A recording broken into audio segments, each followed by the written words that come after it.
इतिहास के दूसरा चैप्टर के अति लघु और लघुत्तरीय करेंगे आंसर। पहला क्या है, रूस के सम्राट को क्या कहा जाता है? तो रूस के सम्राट को जार कहा जाता है। दूसरा क्वेश्चन है कि रूस में किस राजवंश का शासन था? तो रूस में रोमनोव वंश का शासन था। तीसरा क्या है, रूस की संसद को क्या नाम है? तो रूस की संसद को क्या नाम है? तो ड्यूमा। चौथा है, रूस में कृषि दासता की प्रथा किस वर्ष समाप्त हुई? तो 1861 में। पाँचवा है, रासपुटिन क्या है? रासपुटिन क्या था? तो रासपुटिन एक बदनाम और रहस्यमयी पादरी था। छठा, माँ उपन्यास के लेखक कौन थे? तो मैक्सिमा गोर्की था। कौन था? Maxima Gorky. लघुत्तरीय। समाजवादी दर्शन का क्या है? समाजवादी दर्शन क्या है? तो समाजवादी व्यवस्था एक ऐसी व्यवस्था है जिसके अंतर्गत उत्पादन के सभी साधनों, कारखानों तथा किण्वन में सरकार का एक अधिकार हो। ऐसी व्यवस्था में उत्पादन निजी लाभ के लिए न होकर के पूरी समाज के लिए हो। क्वेश्चन, रॉबर्ट ओवन का संक्षिप्त परिचय दे। इंग्लैंड में समाजवादी का प्रवर्तक रॉबर्ट ओवन था। इंग्लैंड में औद्योगिक क्रांति के फलस्वरूप श्रमिक के शोषण के रोकने हेतु ओवेन ने एक आदर्श समाज की स्थापना के प्रयास किया। उसने काम की घंटे घटाए और बाल मजदूरी को प्रतिबंधित किया। तीसरा क्वेश्चन है, कार्ल मार्क्स के विषय में आप क्या जानते हैं? तो कार्ल मार्क्स के जन्म जर्मनी के राइन प्रांत के टियर नगर में एक यहूदी परिवार में हुआ था। मार्क्स और एंगल्स ने मिलकर के 1848 में साम्यवाद घोषणा पत्र प्रकाशित किया। उसने मजदूरों को अपने हक के लिए आवाज़ उठाने का कहा। उसने नारा दिया कि दुनिया का मजदूर एक हो। इसका प्रसिद्ध विख्यात पुस्तक दास कैपिटल है, जिसे समाजवादी का हम बाइबल भी कहते हैं। क्वेश्चन पूछ देगा, समाजवादी का बाइबल किसे कहते हैं? तो दास कैपिटल को। इस बार पूछा भी है 2023 में। 1917 की क्रांति के समय रूस में किस राजवंश का शासन था? इस शासन का स्वरूप क्या था? तो 1917 ईस्वी क्रांति के पूर्व रूस में रोमनोव वंश का शासन था।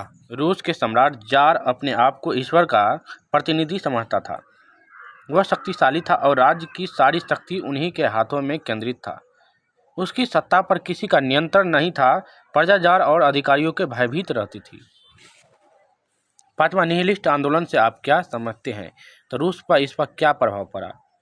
तो जार अलेक्जेंडर द्वितीय ने कई सुधार कार्यक्रम चलाए, परंतु उसमें सुधारवादी संतुष्ट नहीं हुए। इनमें से कुछ ने निहिलिस्ट आंदोलन चालू किए। यह स्थापित व्यवस्था को आतंक का सहारा लेकर समाप्त करना चाहते थे।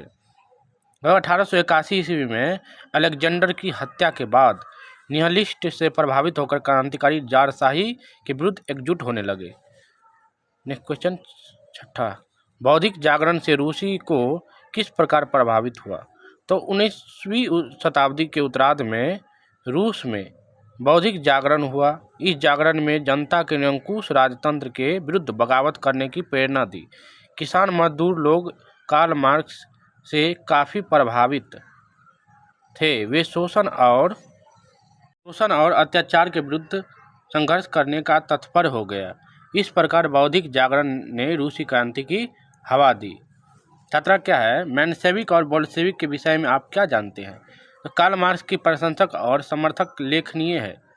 ने 1883 में रूसी सोशल डेमोक्रेटिक पार्टी की स्थापना की।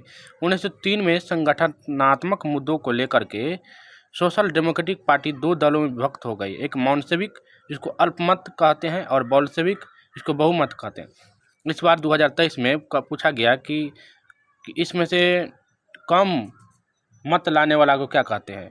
तो इसका ऑप्शन था अल्पमत, बोल्शेविक, मेन्शेविक, यही सब था। तो क्या होता? मेन्शेविक होता। इस बार पूछ दिया 2023 में कि कम मत या अल्पमत वाले को क्या कहते हैं। रूस में क्रांति क्यों हुई? बोल्शेविक सरकार ने इसका सामना कैसे किया? तो बोल्शेविक क्रांति की नीतियों से वैसे लोग नाखुश थे जिनकी संपत्ति और अधिकारों को नई सरकार ने छीन लिया था। अतः वे पादरी, पूंजीपति, नौकरशाही सरकार के विरुद्ध बन गए थे। वे सरकार को बदलना चाहते थे। लेनिन ने प्रतिक्रांतिकारियों की कठोरतापूर्वक दमन करने का निश्चय किया, क्योंकि बोल्शेविक चाहते थे कि जितना भी पूंजीपति है इससे तो सभी धन छीन करके गरीबों में बांट दिया जाए ताकि सब समान हो जाए। नेक्स्ट क्वेश्चन, केमिंटन की स्थापना क्यों की गई है? इसका क्या महत्व था? मार्क्सवाद का प्रचार करने में एवं विश्व के सभी मजदूर को संगठन करने का उद्देश्य था। सभी देश की साम्यवादी पार्टियों का एक संघ बनाया गया जो कमिंटन कहलाया। इसका मुख्य कार्य विश्व में क्रांति का प्रचार करना एवं साम्यवादी की सहायता करना था। नेक्स्ट क्वेश्चन 10वां नंबर, लास्ट क्वेश्चन है। नई आर्थिक नीति न्यू इकोनॉमिक पॉलिसी पर टिप्पणी एक लिखना है। सबसे पहले लेनिन ने 1921 में न्यू आर्थिक नीति लागू की। इसके अनुसार सीमित रूप से किसान और पूंजीपति को व्यक्तिगत संपत्ति रखने की अनुमति दी गई। इसकी कुछ प्रमुख विशेषताएं, किसानों के अनाज जबरन उगानी बंद कर दी गई, अनाज के बदले उसे कुछ निश्चित कर देने को कहा। सैद्धांतिक रूप से जमीन पर राज्य का अधिकार मानते हुए व्यवहार रूप से किसानों को मालिक बनाया गया। हाँ, तो क्वेश्चन पूछ देगा NEP कब लागू किया गया? तो 1921 में। किसने लागू किया था? लेनिन ने। तो NEP का पूरा नाम क्या है? न्यू इकोनॉमिक पॉलिसी, न्यू आर्थिक नीति। अब देखेंगे कि द्वितीय क्वेश्चन, आप लोग इसको पढ़ लीजिए और अपने भाषा में लिखने की प्रयास कीजिए।